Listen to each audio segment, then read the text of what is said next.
October 10th, Korea time, is a founding anniversary of North Korea's Communist Party. And the United States celebrate Columbus Day on October 9th local time. That's why a lot of experts say North Korea is likely planning something provocative. Secretary of State Rex Tillerson said U.S. was maintaining open communication line with North Korea's leader Kim Jong-un. However, U.S. President Donald Trump dismissed the prospect of talk with the North Korea as a waste of time. Where will Kim and Trump's nuclear brinksmanship lead? We still do not have an answer, and we'll delve into this question on Peninsula 24.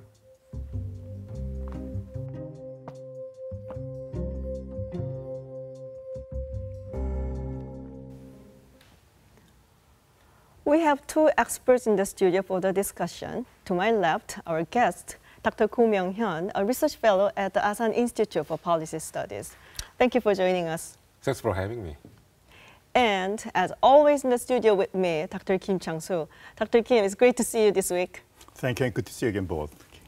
So all the eyes were in the sky anticipating North Korea's missile test. I heard the news that recently the Russian parliament member, he visited Pyongyang and he said the North Korea is apparently preparing for another missile test, which may reach the west coast of the United States continent. So how do you see the situation? How is it likely to happen? Well, what the Russian member of the parliament has stated is now really surprising because, as we have said, North Korea's missile launch has been mentioned several times. It's well within our expectations. So I think it's more interesting to speculate, actually, about what could be North Korea's next move. And for that, I think we have to look into what North Korea's foreign minister, Lee Myong-hyun, said last month. 역대급 수소탄 지상 시험을 아마 태평양상에서 하는 것으로 되지 않겠는가 생각합니다. And I think that's actually very interesting in itself because right now I think North Korea is stuck in a way by the fact that North Korea can no longer carry out larger nuclear tests in North Korea proper. The reason is because the last North Korea's nuclear test, in terms of magnitude, is estimated to be between 150 kilotons to 200 kilotons, and that has affected the structural integrity of the test site at Punggye-ri.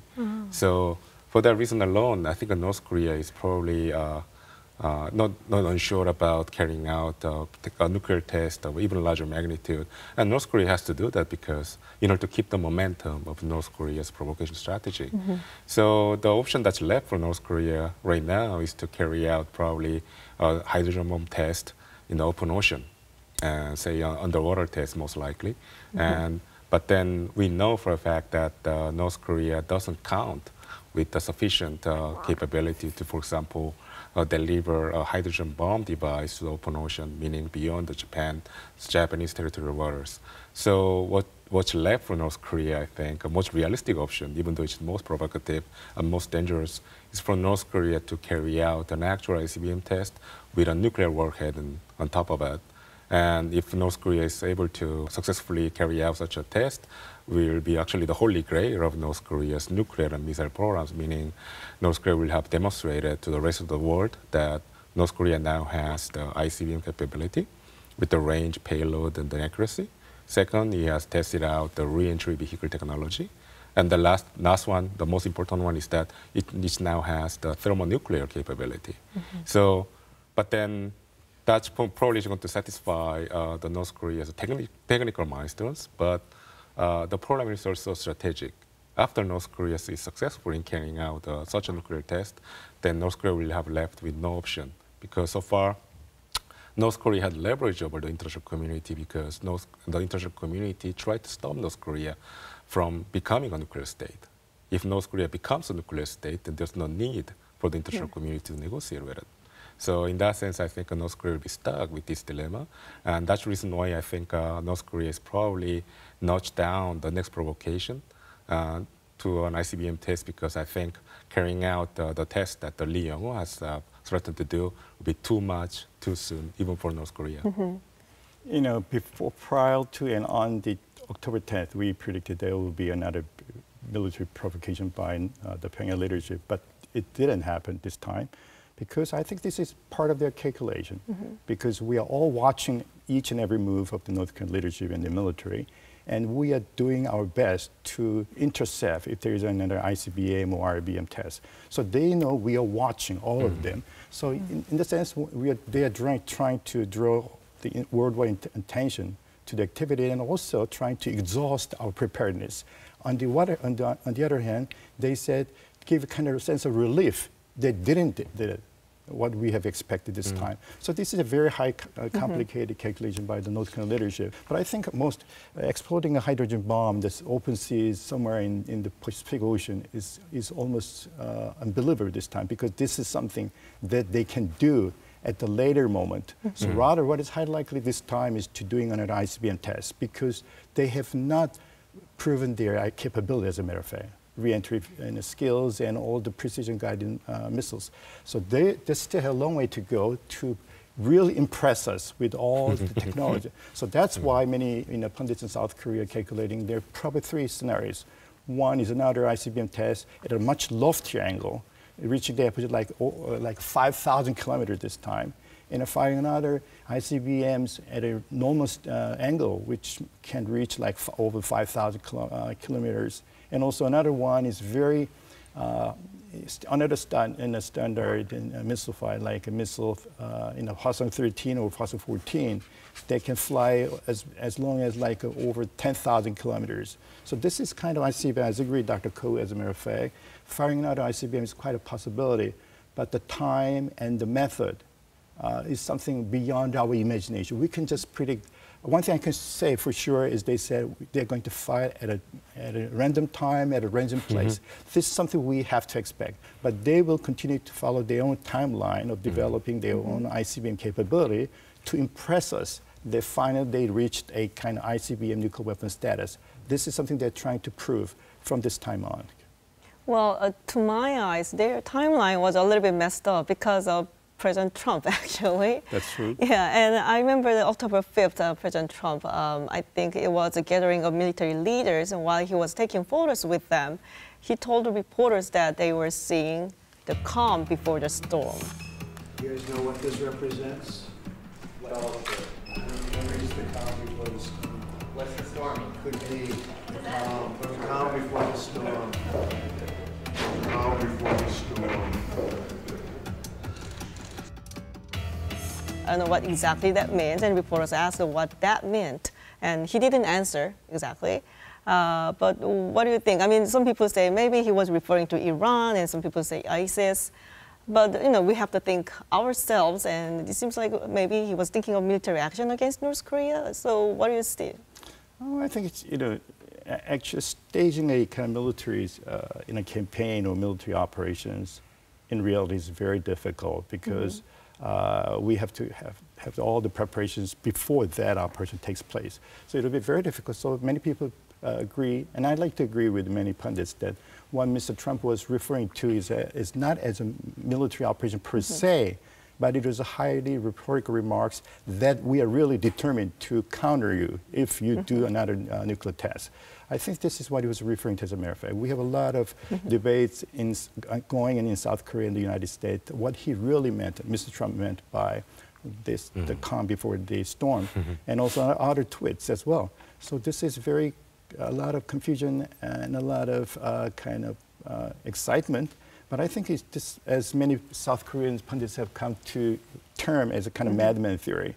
Maybe there must be a good positive side of what Mr. Trump has been saying, that we are going to do this and that, why he was actually abstained from doing that. So this is the kind of madman theories. But I think this has been reciprocated by Kim Jong-un as well. So this is adding a lot of confusion to us. And that's why many South Koreans and United States and Americans, and as a matter, the whole world has been really concerned about what's going to be the next step between Pyongyang and Washington.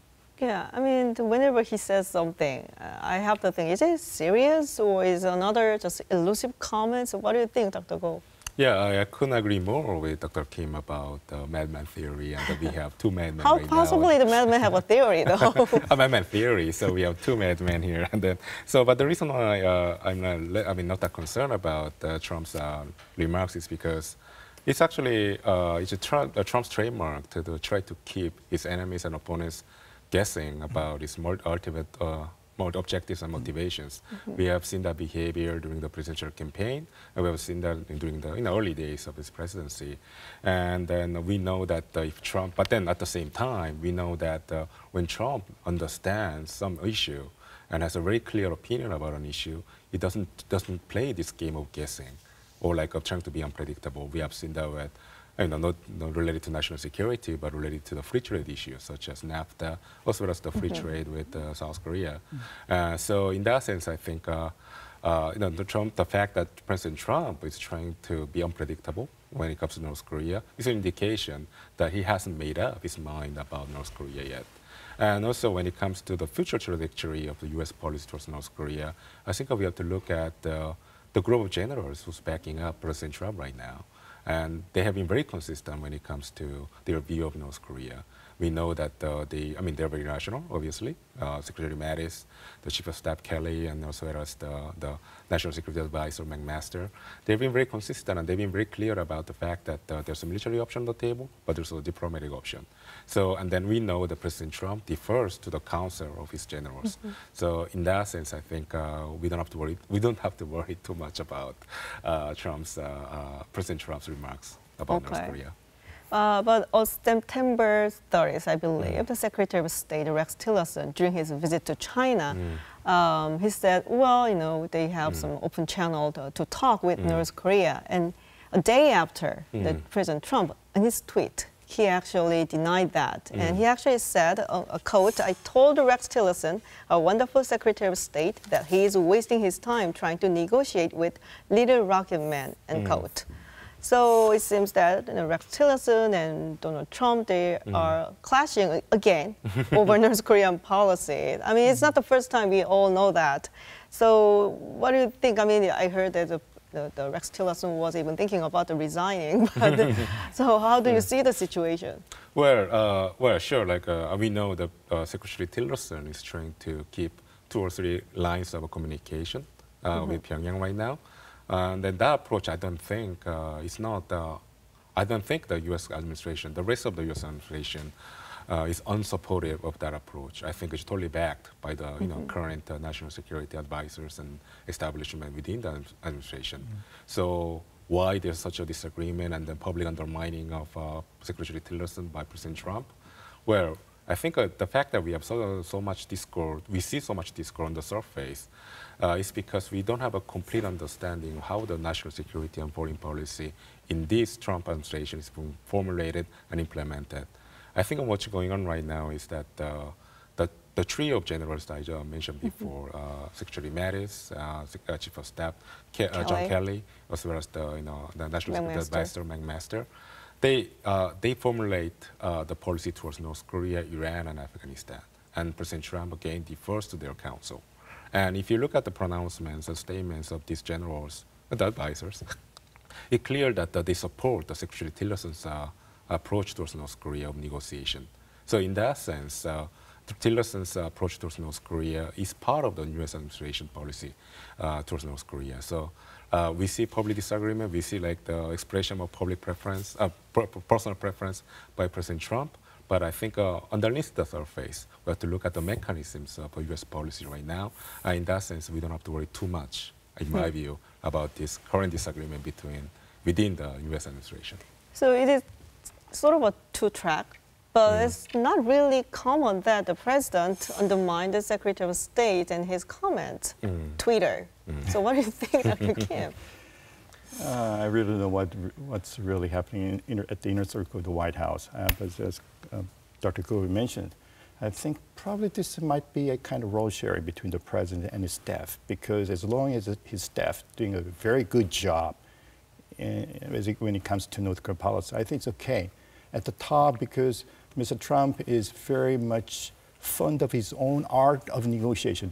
I think as the Supreme Commander of the U.S. Army, U.S. Armed Forces, and the U.S. president, he believed he has the right to play a very important role as the leader, as a statesman. So this kind of giving a kind of warning to North Korean leadership that we really mean business, whereas his staff are doing something else softer than his boss. This is a very, maybe according to him, this is in a very very good kind of combination of two different roles to play by the president and his staff. But nobody knows for sure, because there's a lot of criticism even in the United States that this is something very unexpected and this is very unusual, and something terrible might happen in these two. So this, Mr. Trump's way of firing and hiring his staff is something that caused tremendous alarm even among the U.S. National leadership, intelligence community, and also political scientists. But I think, as Dr. Gojo said, we don't have to too much worry about the U.S. This kind of clash or rift within the administration. This is something they're going to manage. But what really should concern us, how North Korea will continue to provoke us, and how we're going to respond without any big mistake. I think this is something really should concern us, and I think we're on the right track. So let's wait and see how Mr. Trump will continue to do his kind of very typical role as a kind of negotiator in the positive sense of the term. But I think we have to be also concerned about the worst case scenario as well. So that is, we have to develop our own deterrence capability on our part, on the ROK side, not just depending entirely on the U.S. side. Well, I don't know. I mean, the Senator Bob Corker even said it's adult daycares. It's White House. Okay.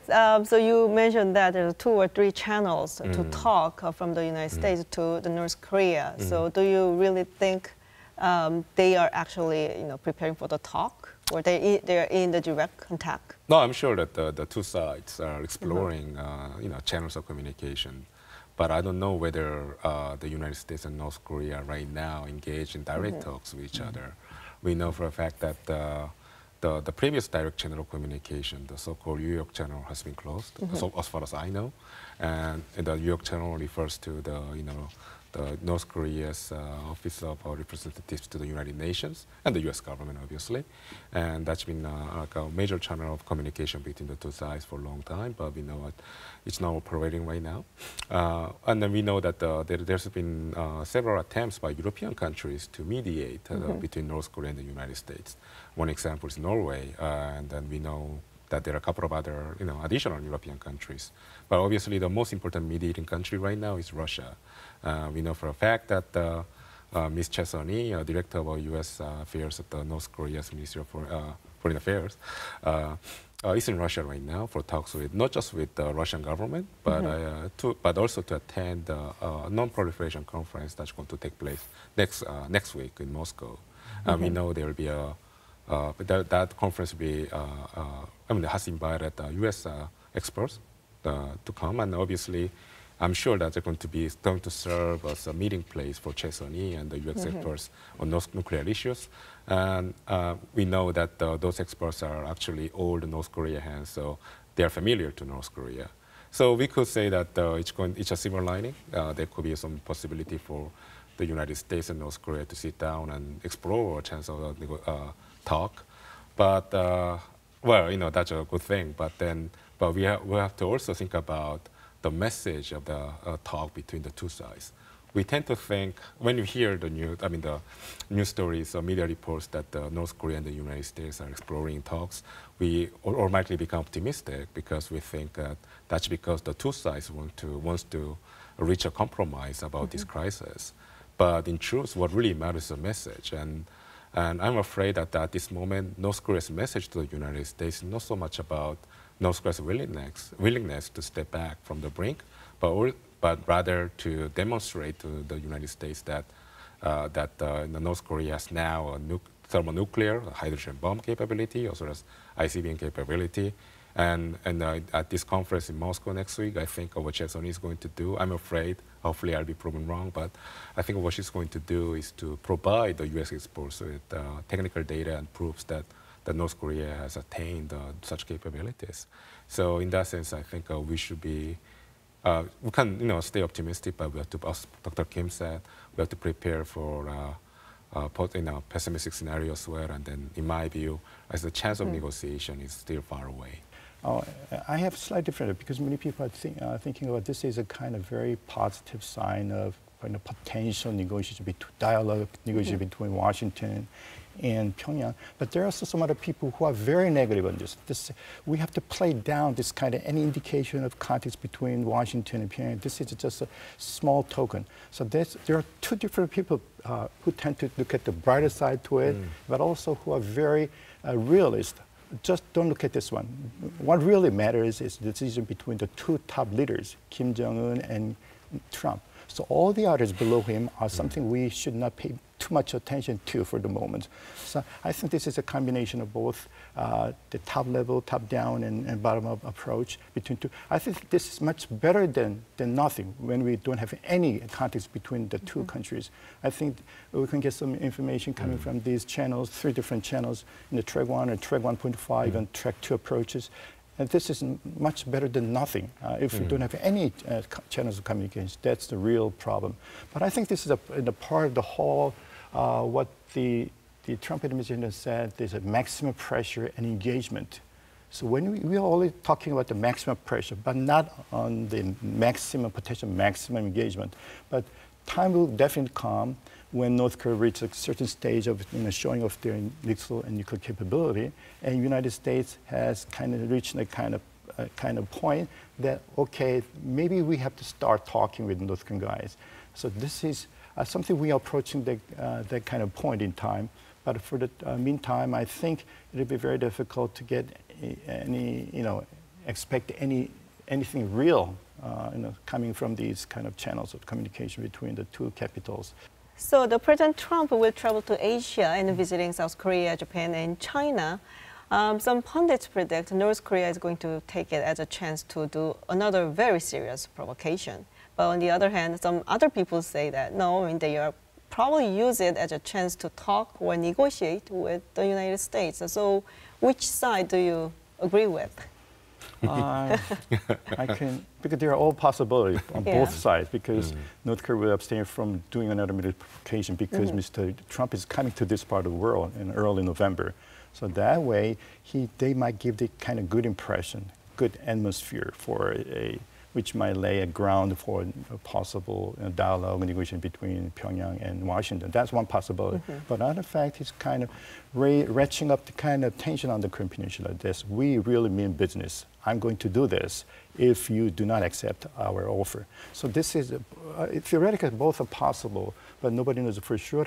But I think the reality will be, Kim Jong-un is also concerned about just not U.S. reaction, but also South Korea and Japan and increasing China, Russia as well.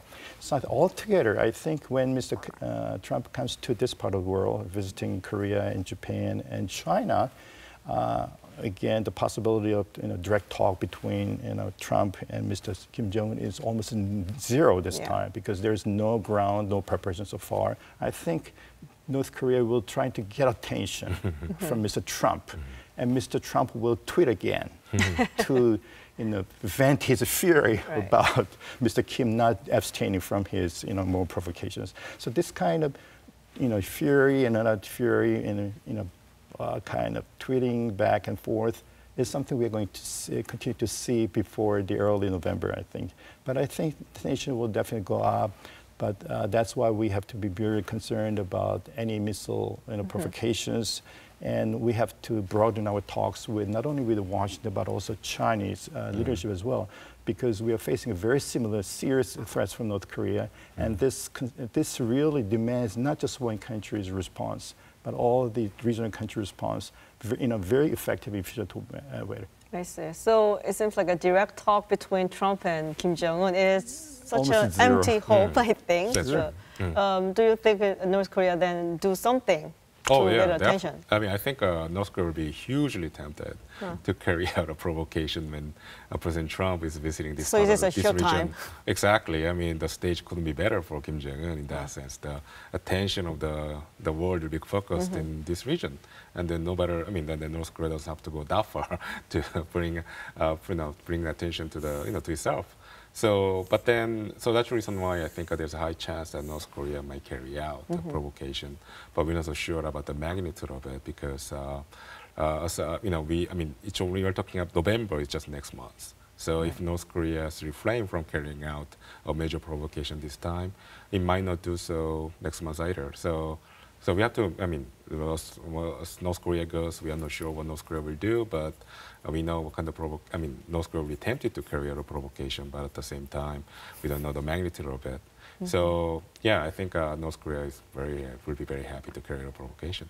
I see. Well, thank you, Dr. Kim, and thank you, Dr. Go, for sharing your insights with us. And thank you all for staying with us. We'll be back next week with the hottest topics surrounding the Korean Peninsula. If you want to find out what's happening in and around the Korean Peninsula, now it's time to tune into Peninsula 24. Thanks for watching.